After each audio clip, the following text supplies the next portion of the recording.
எசேக்கியேல் அதிகாரம் 42. கோவில் அருகே அமைந்த 2 கட்டடங்கள்.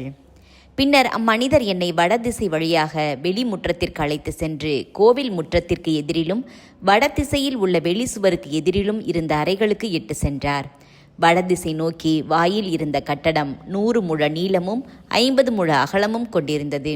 உள்முற்றத்திற்கு 20 முழத்திற்கு 2 பக்கமும் இருந்த பகுதியிலும் வெளிமுற்றத்தின் நடைமேடைக்கு எதிரில் இருந்த பகுதியிலும் எதிரான மேடை இருக்கைகள் 3 அடுக்குகளாய் இருந்தன. அறைகளின் முன்னே ஓர் உள்வழி பாதை இருந்தது. அதன் அகலம் 10 முழம், நீளம் 100 முழம். இவ்வறைகளின் கதவுகள் வடக்கு பக்கத்தில் இருந்தன. மாடி அறைகள் குறுகியவையாக இருந்தன. ஏனெனில் மேடை இருக்கைகள் கீழ்த்தள அறைகளிலிருந்தும் நடுத்தள அறைகளிலிருந்தும் கொண்ட இடத்தை விட மிகுதியான இடத்தை மேல் அறைகளில் எடுத்துக்கொண்டன. இருந்தது போல 3ஆம் தளத்தில் தூண்கள் இல்லை. எனவே கீழ்த்தளம் மற்றும் நடுத்தள அறைகளை விட அவை இடம் குறைந்தனவாய் இருந்தன.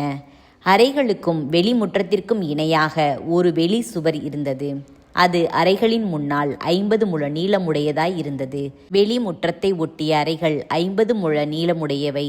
ஆனால் கோவிலின் வெளிக்கூடத்தின் முன் இருந்தவையோ 100 முழ நீளம் உடையவை. கீழ்த்தள அறைகளுக்கு வெளிமுற்றத்திலிருந்து நுழைய கிழக்கு பக்கத்திலேயே ஒரு வாயில் இருந்தது. கிழக்கு பக்கத்தில் வெளிமுற்றத்தை தொட்டவாறும் வெளி சுவருக்கு எதிரிலுமாக அறைகள் இருந்தன. அவற்றின் முன்னால் ஒரு வழிப்பாதை இருந்தது. இவை வடக்கு பக்க அறைகளைப் போலவே இருந்தன. அவற்றைப் போலவே நீள அகலங்களும் வெளி செல்லும் வாயில்களும் மற்றும் அமைப்பு தோற்றங்களும் இருந்தன. வடக்கு புற வாயில் வழிகளைப் போலவே தெற்கு புற அறைகளுக்கும் வாயில் வழிகள் இருந்தன. கிழக்கு புறம் வரை செல்லும் சுவருக்கு இணையான வழிப்பாதையின் தொடக்கத்தில் ஒரு வாயில் இருந்தது.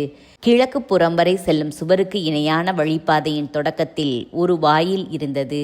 அதன் வழியாய் அறைகளுக்கு செல்ல இயலும்.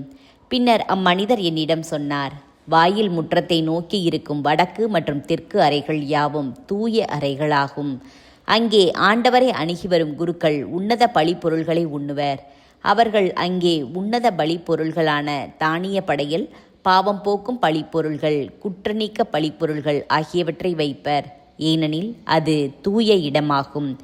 குருக்கள் தூய இடங்களில் நுழைந்த பின் அவர்கள் பணிபுரிய பயன்படுத்திய திரு உடைகளை அங்கேயே கழற்றி வைக்காமல் அங்கிருந்து வெளியேறக்கூடாது. ஏனெனில் அவை தூயவை. மக்கள் பகுதிக்கு போகும் முன் அவர்கள் வேறு ஆடைகளை அணிந்து கொள்ள வேண்டும். கோவில் பகுதிகளின் வரையளவுகள்.